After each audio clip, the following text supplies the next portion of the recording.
pertama, marilah kita panjatkan puja dan puji syukur kehadirat kita kepada Ilahi Robbi yang telah memberikan nikmat sehat dan sempat kepada kita semua, sehingga kita dapat berkumpul di tempat yang insya Allah penuh mubarakah ini dalam keadaan sehat walafiat.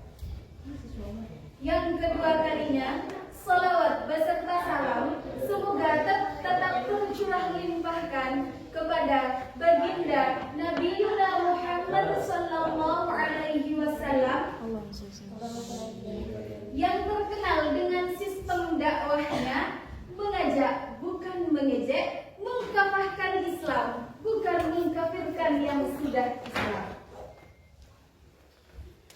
Kemudian berdirinya saya di sini untuk menyampaikan sepatah dua patah kata mengenai moderasi beragama, upaya membangun Islam rahmatan lil alamin. Sebelumnya, apa kalian tahu apa itu moderasi beragama? Ya.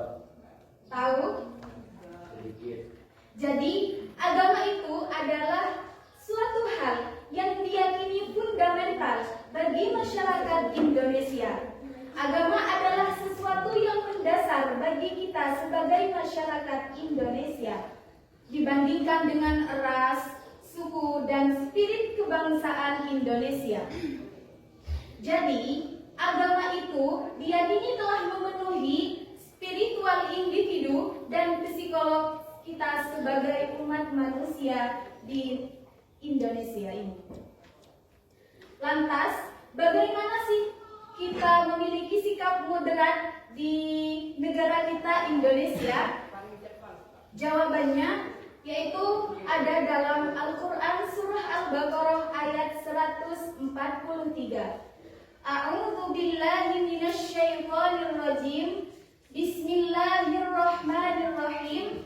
Wa kadzalika ja'alnakum ummatan wasatan litakunu syuhada'a 'alan nas wa yakuna rasulu 'alaikum syahida.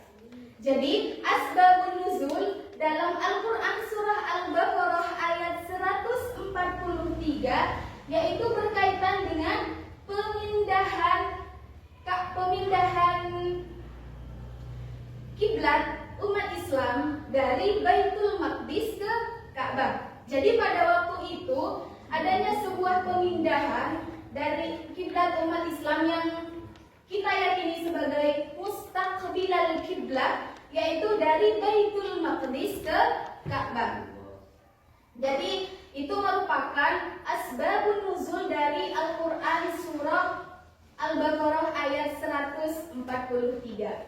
Namun teman-teman, pada era modern ini kita salah memahami, memiliki kesalahpahaman tentang apa itu moderasi beragama. Sebenarnya menurut Quraisy Shihab dalam tafsirnya Al-Misbah pada jilid 1 halaman 278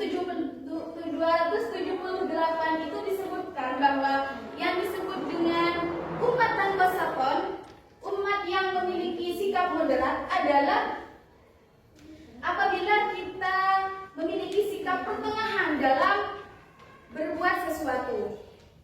Nah, lantas bagaimana dengan era modern saat ini? Teroris sudah ada di mana-mana dan kejahatan sudah merajalela. Itu berarti sikap moderat atau Islam yang dikenal dengan ummatan wasaton itu telah menjadi mafsadat, telah menjadi kerusakan, bukan menjadi maslahat bagi kita semua. Kemudian dalam Al-Quran surah Al-Mumtahanah juga dijelaskan bahwa kita itu diperintahkan untuk berbuat baik dan berbuat adil kepada sesama muslim.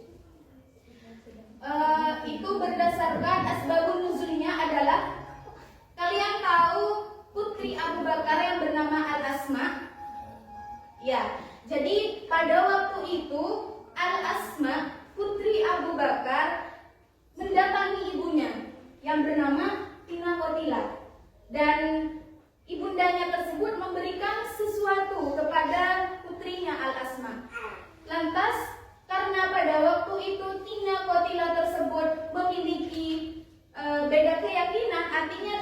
seagama dengan Al-Asma yang memiliki agama Islam pada waktu itu, Al-Asma ini bertanya kepada Rasulullah, "Wahai Rasul, apakah apakah saya bisa menerima sebuah pemberian dari ibunda kami yang pada waktu itu tidak memeluk agama Islam?"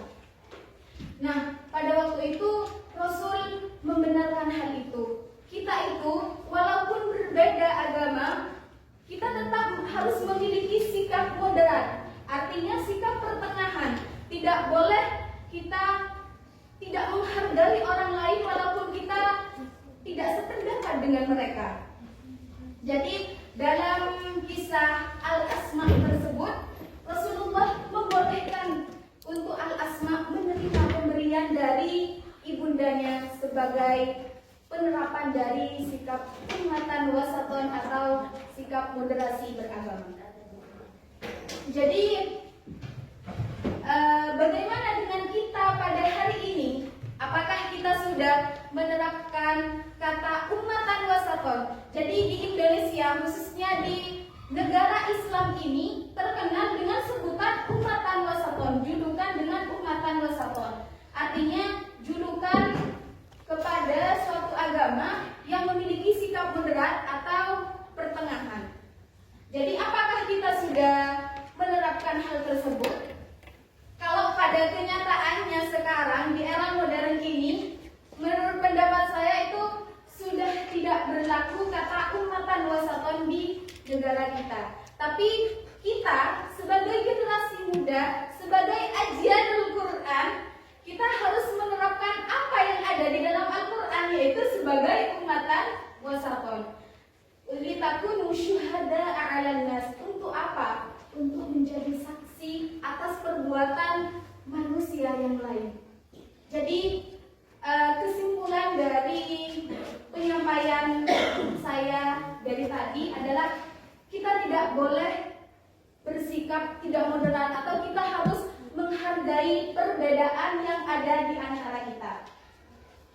Mungkin hanya itu dari saya. Kurang dan lebihnya saya mohon maaf. Astaghfirullahaladzim wa lakum. Assalamualaikum warahmatullahi wabarakatuh. Waalaikumsalam.